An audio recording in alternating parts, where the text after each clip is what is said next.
Being a heterosexual man, I did not watch the Tony Awards, which apparently were on a couple nights ago.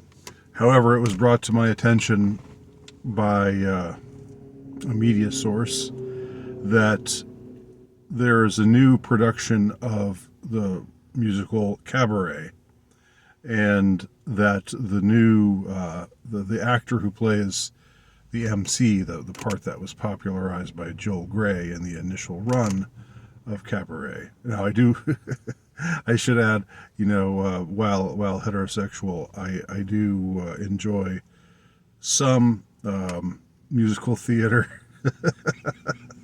and among them is the musical Cabaret, which is was both a stage play, a stage musical, and also a movie, um, which featured Joel Grey and Liza Minnelli.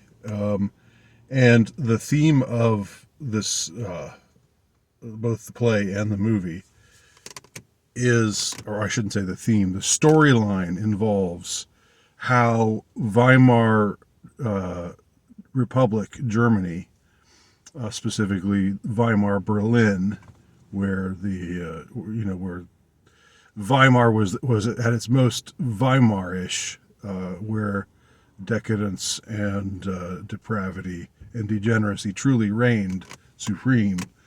How the transition was made from the mores of the Weimar Berlin to the ascension of Hitler and the Nazis, who took over in 1933.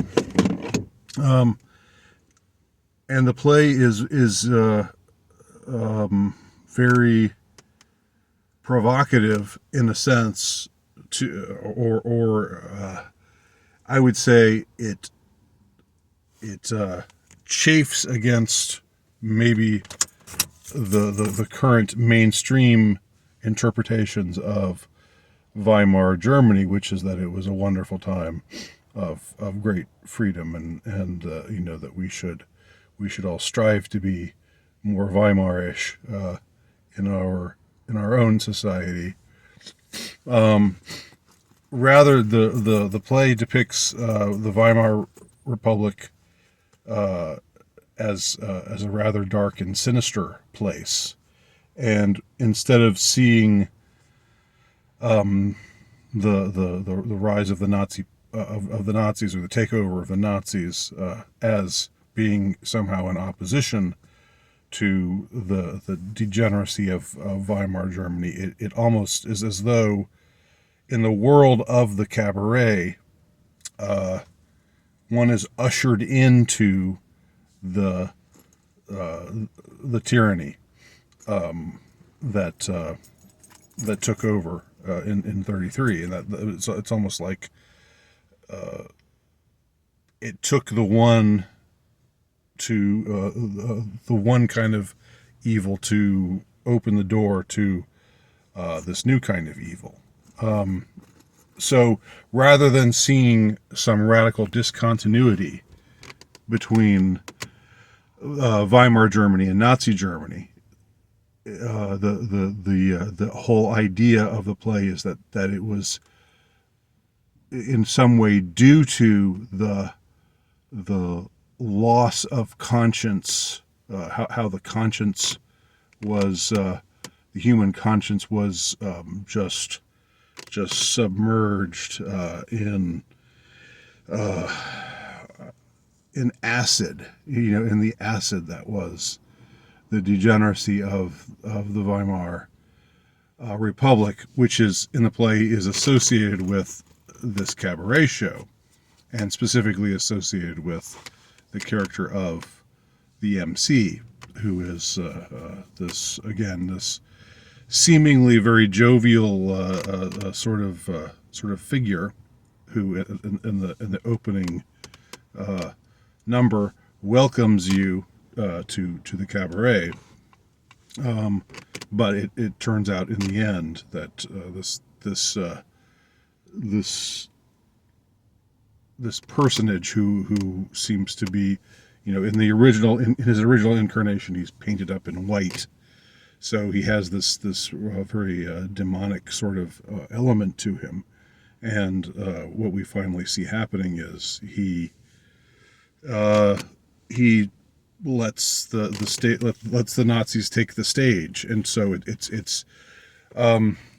it's like the logical conclusion to all of this degeneracy is the events of 1933. So this, like I said, chafes against the radical left, which has become just the neoliberal understanding of what we're supposed to think about Weimar Republic, Germany. It stands in radical opposition to it, and yet so the play is still the play, right? They haven't changed. They can't. You can't really change what the play is about. You can't change the essential message of the play, which is also the message or the meaning, or what can be interpreted as the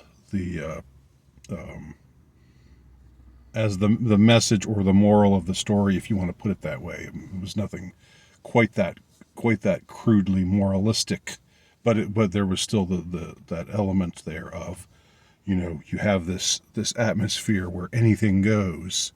Well, anything goes welcomes in the spirit of tyranny, because anything goes, right? You can't maintain you can't resist tyranny in a spirit of anything goes, because if anything goes, then nothing is to hold tyranny back from arising.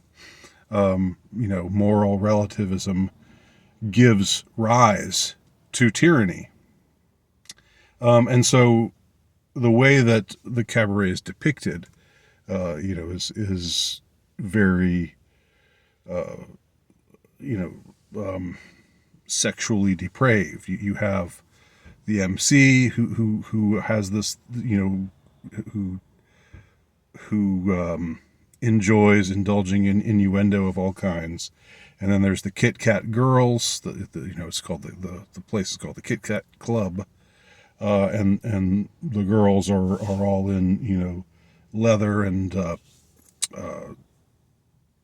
fishnet pantyhose and like so there's this motif of again of things have gotten so sexually loose.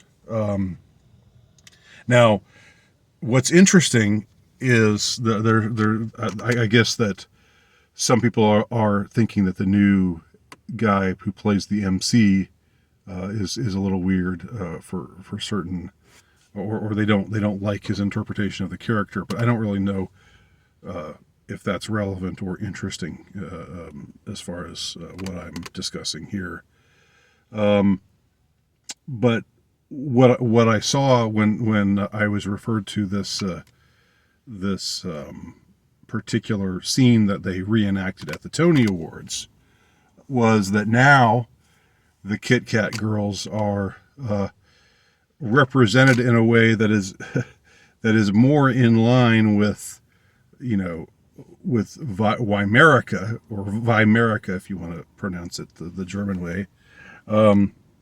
What's been called Weimerica, our own slide into degeneracy, is represented on stage in the form of the Kit Kat girls now, instead of in the 70s and when the movie came out, which was the 70s. They were all white girls, and they were all thin and pretty. But now some of them are white, some of them are non-white, some of them are thin, some of them are fat, and some of them are actually men, dressed up as girls, but wearing the halter top and the fishnet pantyhose. So in other words, transvestites or transsexuals or whatever. And so it's what's fascinating to me is that this development that they probably made to be more progressive, quote unquote, and more in line with today's standards and notions of representation or whatever, actually makes it much more like Weimar Berlin, in that this was a culture where all kinds of degeneracy reigned supreme, and it was not at all unusual, to see transgenders represented, and it was not at all unusual for every kind of sexuality, to be seen representing itself and representing itself as legitimate, including pedophilia. And so it's not just the rather heterosexual depiction of men and women that you find in the original Cabaret, which they couldn't have shown at the time, because Weimerica hadn't descended into the abyss the way that it has, not by now in 2024. So what I just to conclude, what I find fascinating about the current incarnation, apparently, of Cabaret, the stage play Cabaret, which is now, I guess it's running on Broadway again. Otherwise, it wouldn't have been featured on the Tony Awards. But what's fascinating is the fact that it's in its attempt to be more modern or more progressive or whatever, it's reflecting much more the reality of Weimar Berlin, the atmosphere of the cabaret culture of Weimar Berlin, and the whole meaning or message of the play, what we see take shape in the play itself. What happens is that as things slide more deeply into the abyss, then the Nazis gain more and more of a stranglehold until the end, where they've taken over, and it's been the degenerate cabaret culture that's ushered them in. The movie Cabaret also features the song "Tomorrow Belongs to Me," which I find is one of the most powerful scenes in cinema. Incredible song, incredible scene, incredible depiction of these Nazi youth singing the anthem of the future, and again, the sort of meaning or message of the play is that this is the future because of our tumble into decadence and degeneracy. So I just, it's like there's got to be a kind of cognitive dissonance at work in the fact that this play is still being performed, and that they're thinking, oh, we're being so progressive because we're showing now it's not just thin, pretty white girls, but all kinds of people, including non-girls. They're all Kit Kat girls now, and again, that's just embodying the Weimar spirit and showing, rendering it manifest to the viewer, to today's viewer of 2024's edition of Cabaret. So there you go. I hope I have. It's somewhat of a complicated concept that I've been trying to describe here, but I hope I've made it at least somewhat clear, and I'm interested to hear anybody's thoughts. Thanks for watching.